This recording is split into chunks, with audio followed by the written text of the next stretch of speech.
Hi, I'm Guy Lawrence, and you are listening to the Guy Lawrence podcast. If you're enjoying this content and you want to find out more and join me and come further down the rabbit hole, make sure you head back to guylawrence.com.au. Awesome, guys. Enjoy the show.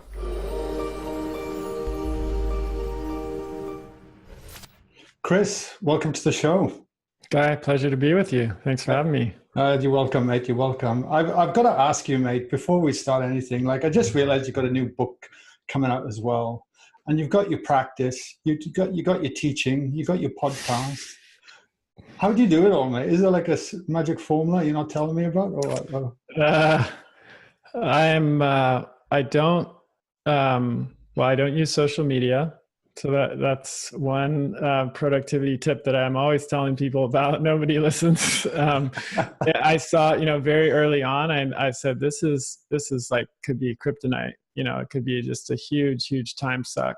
And so that's one tip, actually. Another is that I'm kind of a productivity geek. So, I've spent a lot of time over many, many years studying different productivity strategies and kind of developing my own system that I stick to pretty religiously. Yeah. So if you look at my calendar and my days, you'll see that they're pretty well planned out and pretty structured, including time for rest and, exercise and meditation practice and, time with my family.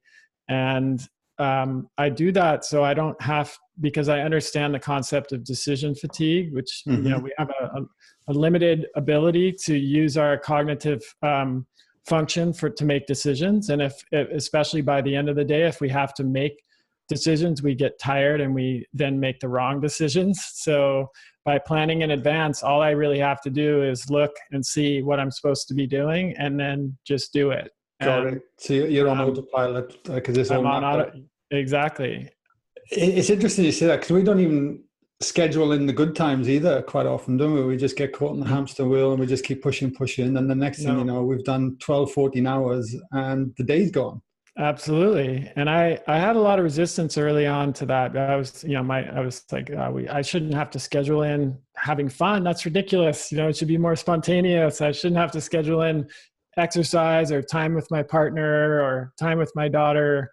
But the reality is, if I want to be as productive as I would like to be, and I have as many things going on as I do, and those things are as important to me or more important to me than everything else that I'm doing, then I bet, yes, I have to schedule them. And, it also relieves some stress, because I know that I've set the time aside for my daughter. We have, we call them my Friday adventures, our Friday adventures. So every Friday afternoon at 2, or she has an early day at school, I pick her up and we go to a museum, or we go to the beach, or we do something together that's just father-daughter time, and I know I have that time set aside. It's unassailable. My whole staff knows that not to bother trying to reach me on Friday afternoons.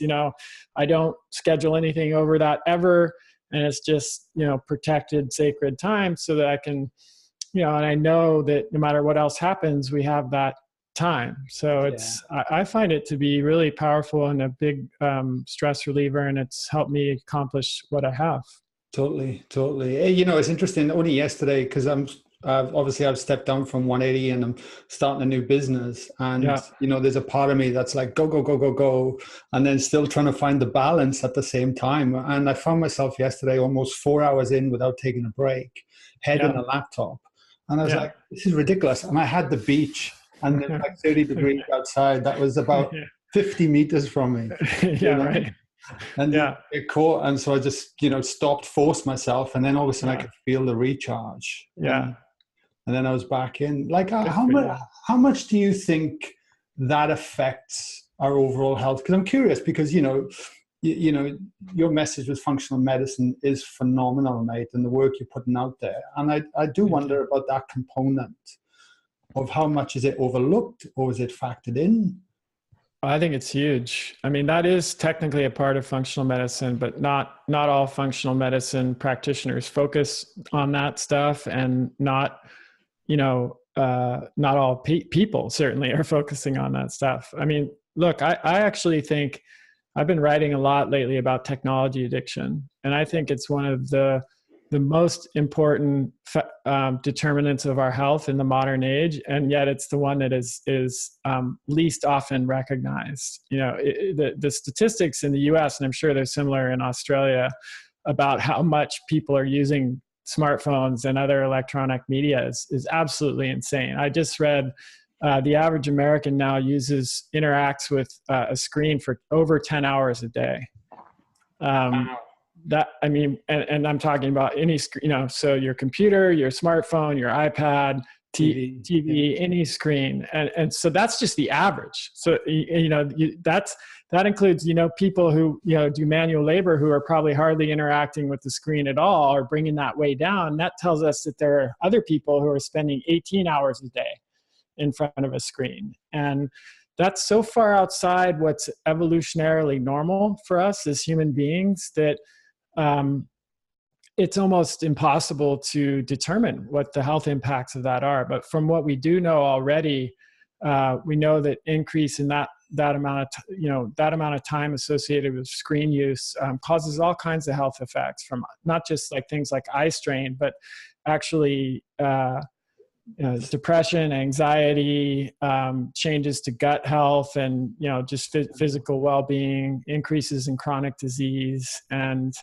this stuff it's pretty intense, man. You know, these apps are designed to be addictive. Our brains are relatively helpless in the face of these kinds of influences. They activate the same dopamine reward system that drugs and other addictive activities like gambling do. And I think a lot of people are just, you know, whereas if you see somebody and they're totally addicted to drugs or alcohol, that's not socially acceptable, and it's on people's radar. Yeah. Whereas with technology addiction, I think a lot of people are addicted and don't even actually realize that they are, and how it's impacting their life and their relationships. Totally. You only have to make a mental note of how many times you would check your phone a day. I mean, I mean, I've certainly changed a lot of that since I got into, I guess, internet marketing and from the health perspective. But, you know, it was so easy to just check your email first thing in the morning, like before you even get going. And if you got a dud email coming in that you didn't want to read, like that shoots you off completely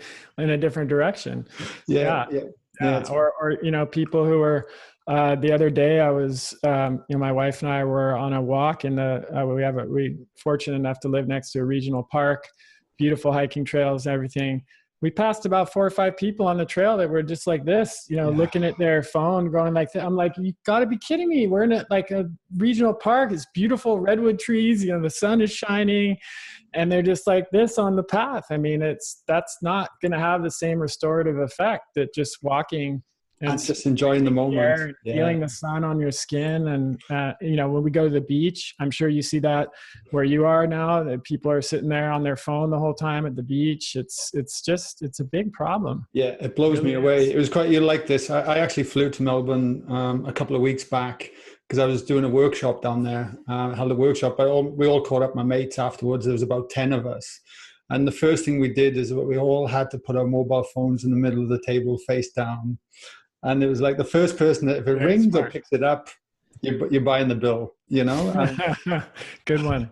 That's a good strategy. Yeah. And this is why you see, like, I don't know about down there, but here their digital detox retreats have become quite popular, which is like the explicit purpose of the retreat is to help people to decouple from their electronic devices. So you actually have to check your phone in with the retreat organizers when you get there, and they like lock it up and put it in the safe so that you're not even tempted to use it. They shut down Wi-Fi. You know how Wi-Fi is usually advertised as a benefit, you know, on the hotel you stay at. They actually, you know, shut it down on the property so that you can't like have a second device that you didn't check in and go off and sneak and check your email or something. Wow. And people are paying money for these retreats, which I think is smart on their part. They recognize that they have such a problem and they can't do it on their own. So they actually enlist the support of an accountability partner, the organizer of the retreat, and also in community, you know, doing it with other people who are trying to do the same thing. And the feedback that people give at the end of these retreats is pretty amazing. It's I can imagine. Yeah. They haven't done that. They haven't had a period of a week with no interaction with their phone or email or social media for years. Yeah. So it's life-changing. It's almost like a Vipassana, but different. Absolutely. Yeah. I do these I've been doing these digital detoxes for several years now. I do probably 2 or 3 10-day periods a year. And I look forward to them. And to tell you the truth, the hardest part for me is coming back. It's not unplugging. It's like at the end of that 10-day period, I don't want to turn my phone back on. I don't want to open up my email. I don't want to come back to that, to the way of life. And each time that I do come back, I do it a little bit differently. Like the last few times, for example, when I first started doing that, I would experience this dread of coming back to hundreds of emails, that had piled up when I was gone. And so I can't take credit for this idea. I actually stole it from somebody else. But one time I emailed somebody, and at the bottom it said, I'm away, I'm off, on retreat or something like that. And I'm not even going to bother to check my messages when I get back, because there's going to be so many of them. So if you have to contact me, just do it, send another email when I get back, because I'm just going to delete everything. And I was like, that's the way to do it. That is gold. Yeah. Now I've been doing that. And I just, on a vacation, I say I'm on vacation. Life's too short. I'm not going to check emails when I get back. If it's really urgent, here's my assistant's, information. And if you really need to contact me, try again in 10 days, and if it's that important, people will email me again in 10 days. And so now when I come home, I've actually set my email client to delete any email that comes in during that time, so that I'm not even tempted to go back and look through everything. Wow. That's amazing, mate. It's funny you saying that, because I literally just changed contracts on my phone, and I had to set up a new voicemail. And my voicemail literally said, "Hey, I'm not here. Hopefully my phone is turned off and I'm in nature somewhere. Just try call me back in a few days' time." There's literally something like that. Yeah. Getting hammered. Now, Chris, you got a new book come out that just came out before Christmas, Unconventional Medicine. And I was plucking through the stats last night that you had on there, and it blew my mind. And I'm thinking it's similar to Australia. It has to be. But I've just pulled a couple out, mate. 1 in 2 Americans has a chronic disease. 1 in 4 has multiple chronic diseases. Yeah. That alone blew my mind.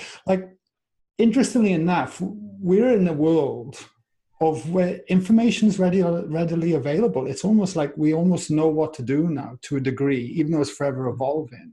Yeah. But it doesn't seem to be working. No. That's good, because the problem isn't information. I mean, if anything, we have too much information. I would say the problem most people are suffering from is not lack of information, but information overload, right? Just being overwhelmed with too much information and not having the ability to process it. The problem is behavior. It's not lack of information. So it's most people making the wrong choices about diet, lifestyle most of the time. And a very large percentage of our behavior, some say up to 95% of our behavior, is driven not by conscious decisions that we make, but by habit. And a lot of habits are driven by our limbic system and our lizard brain, if you will. So, basically hardwired evolutionary or biological mechanisms that drive our behavior. And so if one of the arguments in my book was that if we want to really reverse the chronic disease epidemic, we have to change behavior. And if we want to change behavior, we have to get smarter about how we do that. It's not just telling people what to do. That's not going to cut it. It never has cut it.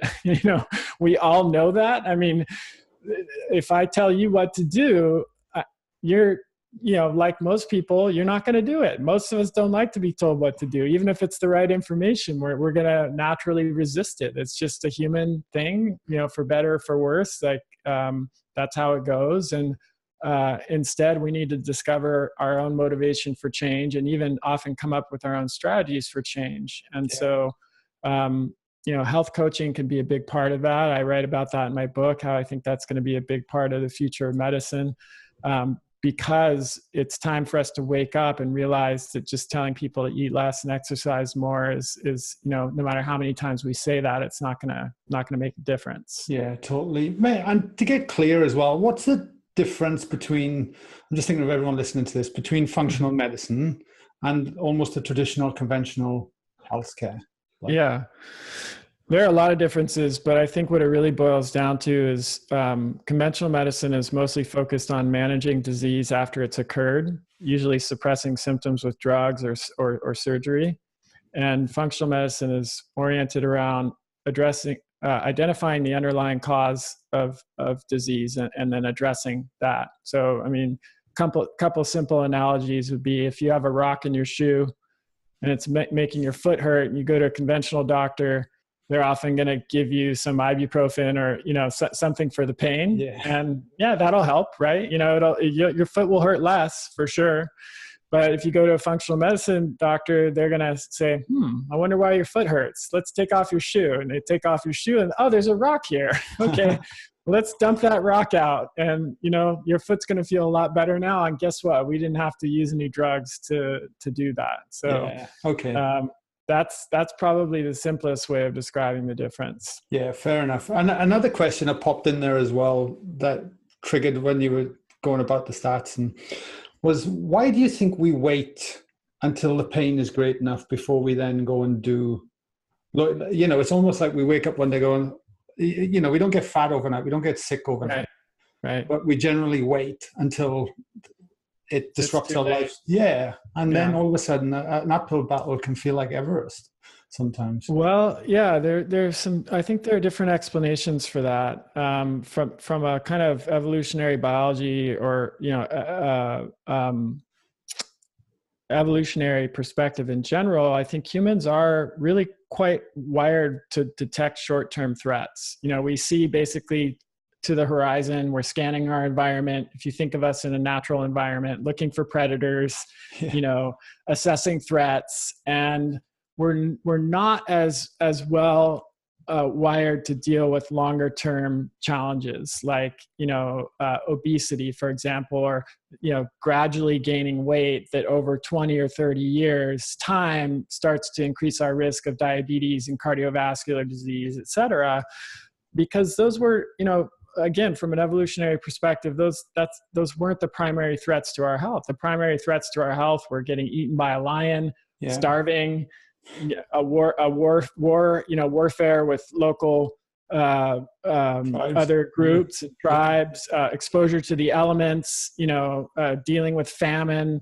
Those were more short-term acute challenges, and we were more, I think, the mechanisms that were selected for, with each generation were ones that were more better at dealing with those kinds of challenges. So I think from like a 30,000 foot view, we're not set up for dealing with those longer term challenges as well. From a more kind of recent perspective, I think our paradigm for how we look at health and wellness is unfortunately oriented again around managing problems after they occur rather than preventing them. And this hasn't always been this way. So that in the earliest medical text that was ever discovered is called the Huangdi Neijing, which is a book that came out of China 2,500 years ago. And in that book, there's a quote that I'm going to roughly paraphrase that goes, "The wise physician treats disease before it occurs." So they knew even back then that preventing a disease is way easier than treating one. Ben Franklin in the US, one of the founding fathers, said an ounce of prevention is worth a pound of cure. So we have these sayings in our language, they're in our medical texts that go way back. But in the last 100 years, the focus of medicine has been overwhelmingly on addressing acute problems. Like in the year 1900, in the US, the top 3 causes of death, and I would venture to say it was the same in Australia, were acute infectious diseases: typhoid, tuberculosis, and pneumonia. And the reason that other people would see the doctor at that time were also acute problems, like a broken bone. You know, they were working in a factory and they broke their bone, or they had a gallbladder attack or an appendicitis or something like that. And they would go to the doctor. It was just one problem, one doctor, one treatment. They were done. You know, it didn't always work. People die of those infections, especially before antibiotics, but it was pretty straightforward, you know, not very complex. Now you fast forward to today when the average person has not even just one disease, but multiple chronic diseases. They might be seeing multiple doctors, and these problems, chronic diseases, unlike those acute challenges, are complex and difficult to manage, and they often last for a lifetime. So it's a totally different set of needs, and yet the paradigm that we're using for that is one that emerged at a time when acute challenges were the major issues. So you can't just take that paradigm and then drop it on top of the chronic disease environment that we live in and expect it to work. It's like using a hammer to screw in screws. You know, it doesn't, it kind of works. I mean, if you bash it hard enough, the screw will go in there, but it's not going to be very elegant, and there's going to be a lot of side effects. You know what I mean? Like a big hole in your wall. Yeah, totally. You know, and I had a guy on my podcast the other day I was interviewing, and I think he's actually done your functional medicine course, but they practice down in Melbourne and they're in the CBD. Yeah. And the thing that struck me when I asked him, because he's in the firing line, he's seen a lot of people every day. And he was saying about 80% of them are coming in stressed at the eyeballs, but they're not even aware that they're actually carrying that stress. Yeah. So it makes me think that a lot of people are not even aware that they might not be eating the right foods, or like they've already told themselves, hey, I've got this, but yet there's still problems at the same time. Yeah, I agree with that 100%. I would even extend that and say, and this is a little bit depressing, but it's reality. It's what we're up against. And I think it's important for people to understand that. And we don't sugarcoat this. The entire modern environment is actually antithetical to health, you know? Yeah. And so what I mean, our diet, you know, the modern ultra processed, highly refined foods that are loaded with sugar and other anti-nutrients and toxins, and not doesn't have enough of the nutrients that we really need. You got, you know, a third of Americans sleeping fewer than 6 hours a night now, which is totally catastrophic. You know, most people need 7 to 8 hours.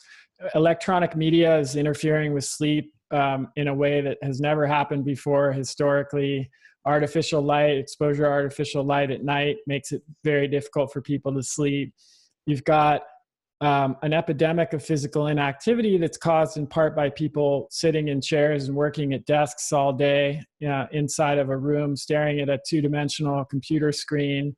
They're not exposed to sunlight, which is, you know, for the vast majority of our evolutionary history was up until only about 50 to 75 years ago was, you know, normal for us. You've got a breakdown in the social fabric, social connection. You know, humans lived in close-knit tribal social groups for most of our history. Now we typically live alone or in, you know, isolated single family units. There's less time for leisure, less time for play, less time for an actual embodied experience of pleasure. I'm not talking about distraction like going to the movies or scrolling through a social media feed. I'm talking about actual embodied experience of pleasure that has become increasingly rare in our culture. And then you have unrelenting stress for many people that is in part caused by just the accelerating pace of life, the access to even more information that our brains don't really know how to process, technology addiction, like I talked about, that means that no matter where you go, you're always you're carrying an interruption device with you. You know, you're always at risk of being interrupted if you have your notifications turned on. So, I mean, one way to look at it is it's a miracle that we're even still here. I mean, like it's facing all of those challenges. It's a miracle that it's only 1 in 2 Americans that have chronic disease and not everybody. I mean, it's So that's what we're up against, and it makes it even more important to understand those challenges and then to rearrange our lifestyle to not, I mean, we're not going to be able to, I'm not talking about like going back to living in a cave. I'm talking about what are the changes that we can make on a day-to-day basis that can mitigate some of those impacts. Yeah. Because we can't escape it 100%, and we don't need to. We just need to, you know, if we get 80% of the way there, you know, the 80-20 rule, we're gonna get most of the benefit. Yeah, we're gonna do all right. It is amazing, like, because you know, I'm in a bit of a bubble, if you like. You know, I kind of work for myself. I'm been engrossed in these conversations for the last 5 years, Chris, and yeah, daily I still struggle and have to tackle things and make changes, and I'm fully aware of it, you know. So I do think about the people that are not in this, you know, unique position, which can be difficult. Are you familiar with the blue zones, the Dan Buettner? I am. Have you looked at that much? Yeah, I mean, I think there's some interesting. The problem with that kind of research is it can be too easy to extract causal relationships when you're just looking at correlations and associations. Yeah. But I think the trends there are very interesting and very much consistent with what I've talked about for years, which is that, you know, those are people that are living more closely in alignment with what the traditional human life would have looked like. Yeah. And that includes not just diet, but also social connection, you know, physical activity, sleep, etc. You know, another great sort of case study or microcosm was some researchers recently went down to Bolivia to study the Tsimane people. Okay. And they're subsistence farming hunter-gatherer population that has largely retained their traditional lifestyle. They eat mostly meat, fish, fruits and vegetables, nuts and seeds, and some starchy plants, you know, kind of a paleo type of diet. They're very active. They walk about 17,000 steps a day on average, oh, wow. both the men and women. So that's about 8 miles, punctuated by some brief periods of more intense physical activity. They live in the close-knit tribal social groups. And despite the fact that they have very high rates of infection, parasite infections, because they live by a river, they do a lot of fishing in the river, and the river's got parasites. They are healthier than Western people, people living in the modern industrialized world by almost every measure. Their rate of atherosclerosis is about 80% lower than what the rate is in the US. 9 in 10, they actually did CT scans, and 9 in 10 of the Tsimane had completely clean arteries with no evidence of heart disease. And the average Tsimane person between the ages of who is 80 years old, which kind of debunks the idea that hunter-gatherers don't live long. I'll come back to that. The average 80-year-old in the Tsimane population had the same vascular age as an American in his mid-50s. Wow. So, you know, this is people with almost no access to emergency medical care. No, you know, they're not taking multivitamins. They're not,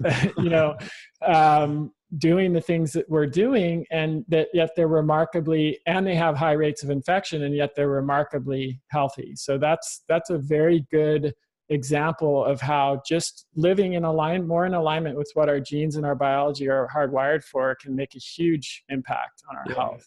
I truly believe that, for sure. Another question that occurred to me about, I'd be interested to hear your intake on it, is about our emotions itself. Like, how much of that do you think impacts the body as well? I think it's crucial. I mean, I don't know how far, this might be a little bit of a rabbit hole, but I think even talking about emotions as separate from physical or the body is a misnomer. Like it's an unfortunate consequence of our Western language and way of talking about it.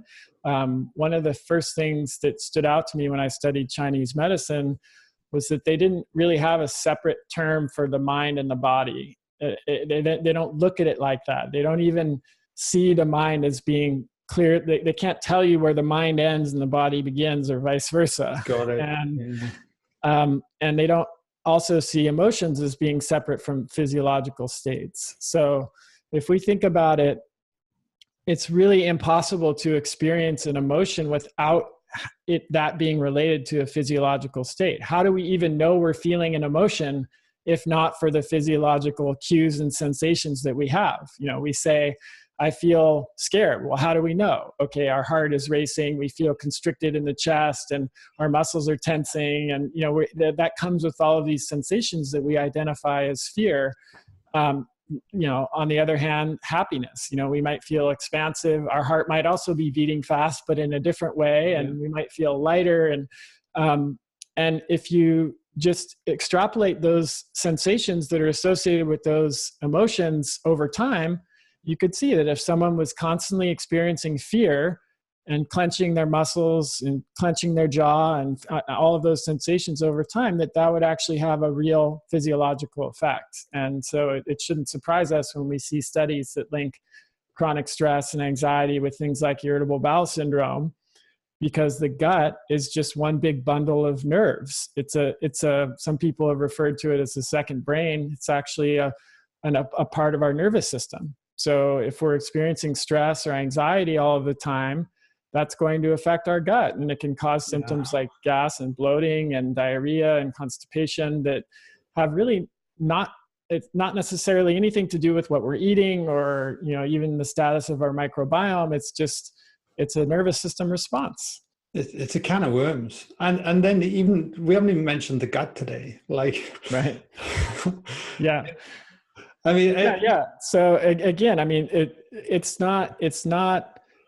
doesn't mean that it's impossible to be healthy in this current environment, but it means that you have to understand that just going with the flow and following along with the default way that things are happening in the culture is almost a guarantee that you won't be healthy. Yeah. That's the way I could put it.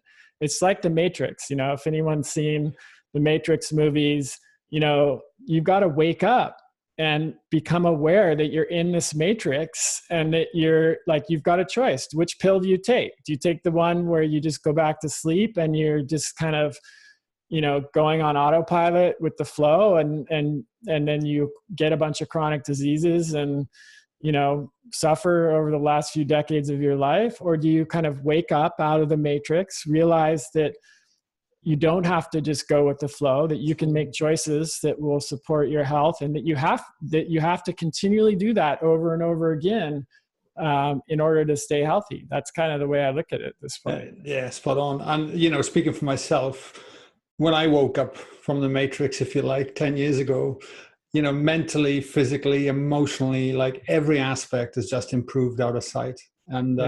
And it's so rewarding. Even though it's been a roller coaster, it's hard work, you get frustrated, there's more things to think about and so forth. But there's definitely... Yeah, I mean, you might not turn into a kung fu badass like Keanu Reeves, but it's certainly true that your ability, it can feel like that you have an unfair advantage, like that you're 100%. Operating at a level that's way higher than what you previously were doing because of the clean, nutrient dense, anti-inflammatory diet and getting plenty of sleep. And if you do all those things, you will have an unfair advantage because the vast majority of people are not doing those things. Yeah.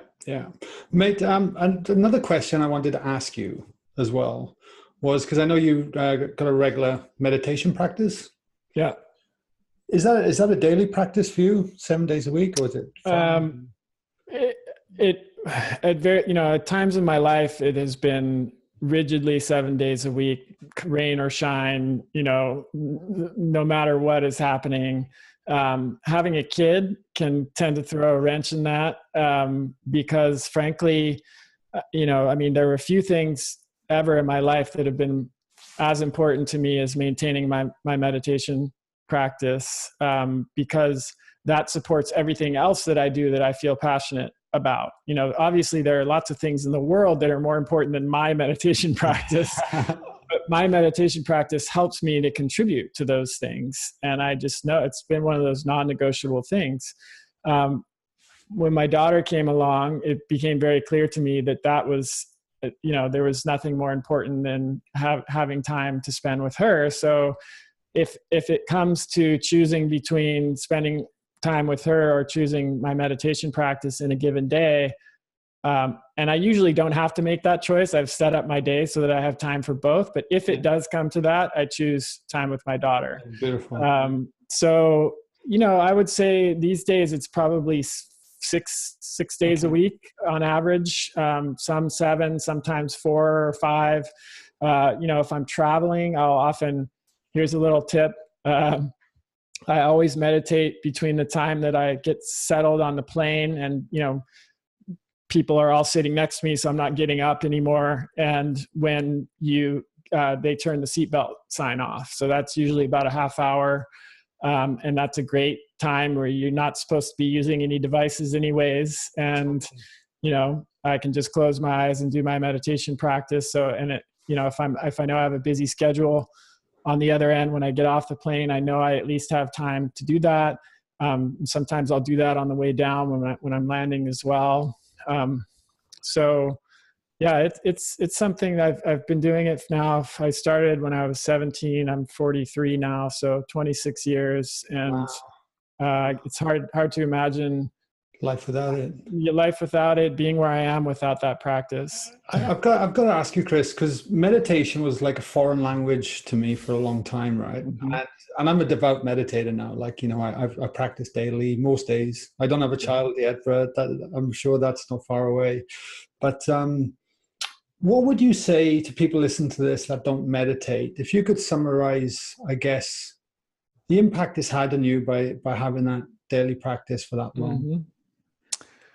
Yeah, I think, meditation, it gets wrapped up in the whole religious discussion because meditation has been a part of some religions. And, I've heard from some people who are Christian, for example, who don't want to meditate or try meditation because they believe that it's not consistent with their faith and they choose prayer instead. And, I think all of that's valid, and I respect everybody's choices around their faith and their relationship with it. Yep. My understanding of meditation is not through a religious lens or religious context. It's actually just a practice of cultivating awareness. That's the simplest way that I can describe it. So you learn to become aware of your own thoughts and feelings and sensations, and also of what is happening around you. And you learn to become aware of those in such a way that they are not in control of you anymore. That you, what is sometimes called disidentify with them. You learn to watch your thoughts and feelings and sensations as if they're clouds passing through the sky. And that enables you to then make a different choice about how you respond to those thoughts and feelings and sensations. And so it starts to open up a lot of different possibilities in terms of how we relate to ourselves and how we relate to the world around us and other people around us. And I always say that awareness is the precondition for change. You cannot change any habit or any behavior if you don't first have an awareness of how you are currently behaving, what your current habits are, and why you engage in those behaviors. If you can't identify the thought, the feeling, the story, the whole sequence of things, belief systems that lead to your actions, then you have no hope of changing them. Yeah, totally. Yeah, well put, mate. Yeah, being the observer, it's amazing. And I found just that awareness alone through my day, as over the years you cultivate, it just kind of creeps up on you, and then you start to make better choices. Everything's more conscious. It makes it absolutely. Yeah, and there are lots of, I call, side effects of meditation that are positive side effects, like increased mental clarity and deeper relaxation and better sleep and more ability to focus. But I feel like it's important to note that that's not the purpose of meditation. Those are great side benefits of meditation, but the purpose is really to cultivate the witness, as you said, and to increase our awareness of how of how we relate to ourselves in the world around us. And if we can all increase our awareness in that way, the world would be a much different place. Yeah. Love it. Mate, I'm aware of the time, and I want to change gears a little bit and ask you a few questions that I ask everyone on the show. And the first one is, what's one of your, I guess, low points in life that you've had, but later in life turned into be a blessing? Oh yeah, that's easy. Let's see, in 1998 I came not too far from you guys. So I was in Indonesia on Sumbawa, surfing at Lake Peak, which is any of your listeners are surfers, they'll know exactly what I'm talking about. And I got really sick with a intense tropical illness, parasites and dysentery. And that actually turned into a decade-long journey back to health, which became the impetus for moving in this direction. At that time, I was not a healthcare practitioner. I wasn't even considering being a healthcare practitioner. And life has a way of presenting you with new opportunities, and that presentation is not always easy and smooth and friendly, or what you were planning on at all. And so I through that experience, which really brought me to my knees and was the most challenging thing that I ever have gone through in my life, that then became the seed of everything that I am doing now, the work that I'm doing now. So 10 years. Yeah, at least 10 years. And, to a certain extent, I'm still dealing with some of the repercussions of that, and always will, because not all problems are 100% solvable.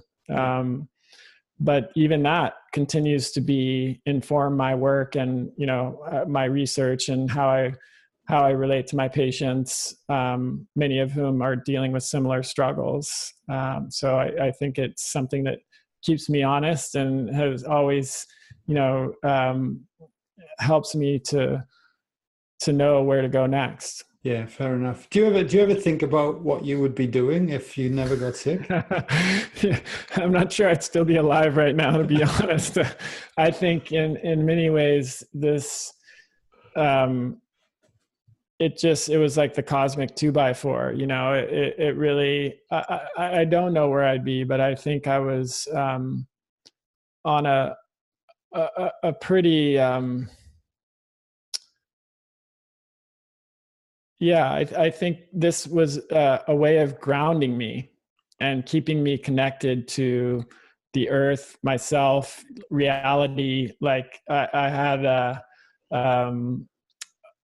a way of just kind of spinning out of control. Not in terms of drugs or alcohol, but like the level you were saying, like you just got so immersed in what you were doing, 5 hours later, you look up and you're like, oh, I haven't taken a break. I mean, I could do that for 5 days and, at that point. And so this was like almost like a braking. It's like I had a car with no brakes.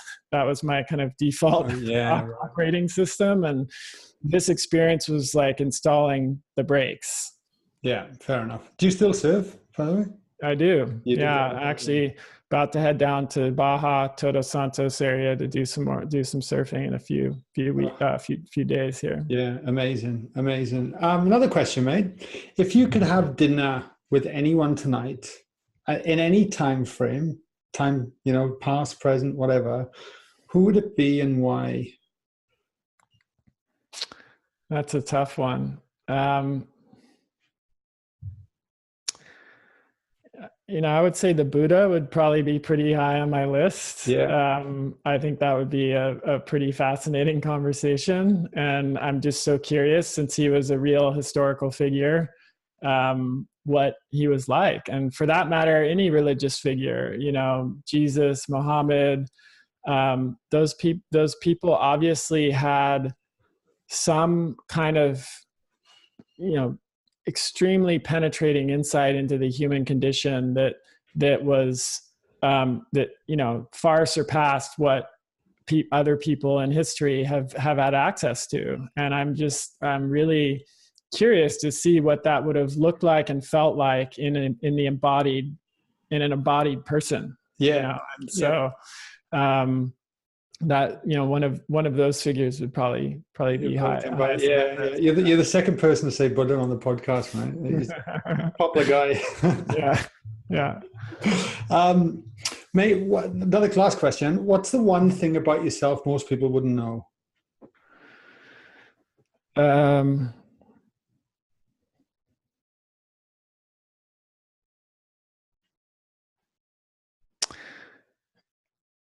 I'm not sure. I've speak pretty freely about my path and my history, what I've been through. For many years, I was really into dance, a form of dance called contact improvisation, and other kinds of dance as well. And that's how I met my wife, and also acting and improvisation. And it, you know, if that was kind of the path that I was on at an earlier time in my life, and prior to all of this stuff happening and changing and deciding to go back into healthcare, I may have ended up pursuing acting and improvisation and instead of or something in the theater arts, rather than being a healthcare practitioner. So. Yeah, amazing. Very different careers. Very different. Yeah. Great skill sets, though. Great skill sets. Mate, and is there anything else you'd like to leave with our listeners to ponder on with everything we've kind of covered? Just that even though the deck is kind of stacked against us, that we spent a lot of time talking about that, that needn't be a reason to not do anything and be discouraged. I think there is a real risk of that. Just be like, oh man, it's hopeless. There's just so many environmental toxins and diet and, technology and all this stuff. So why even bother? The good news is that, and kind of the silver lining is that we now know that 85% of the risk of chronic disease is environmental, not genetic. And that, even 30 years ago, I think doctors and researchers thought that genes played a much bigger role in disease. So the fact that our modern environment really makes it hard for us is actually good news too, because if we understand that most disease is caused by environmental factors, we actually have a chance to do something about it. If it was mostly genetic, we'd be screwed. Yeah. We would just have to wait around for them, doctors and researchers to develop gene therapies, and that's it, which is really disempowering. But when we can do something about it and it can have a big impact, then we're getting somewhere. And it doesn't have to be huge changes. Just a series of small changes often has the biggest impact. And that's, I guess, the thought that I want to leave people with. You don't have to do these heroic, dramatic interventions. Just start small, start with one area of your life, whether it's starting meditation practice or getting an hour more of sleep or removing, industrial seed oils and flour and sugar from your diet. Just make one small change. You start to feel the benefits of that, and then you make another small change, and then you start to feel the benefits of that, and then within a year or two's time, you'd be in a totally different place. Yeah, I love it. Giving the power back to the person, because a lot of it's preventable. Yeah, and being able to take action. That's a great way to end the podcast, Chris.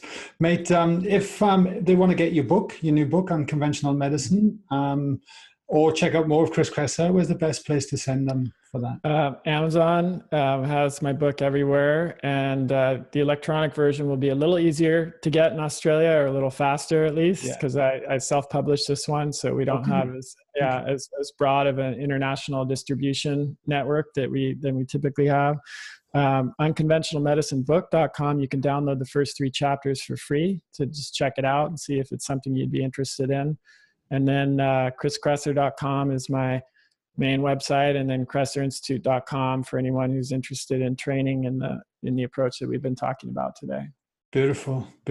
Chris, I just want to acknowledge everything you do, mate. And you're making a huge impact on the world, and the work you put out there. You've certainly inspired me over the years, and thank you for coming on today. I have no doubt everyone would have got a lot out of that.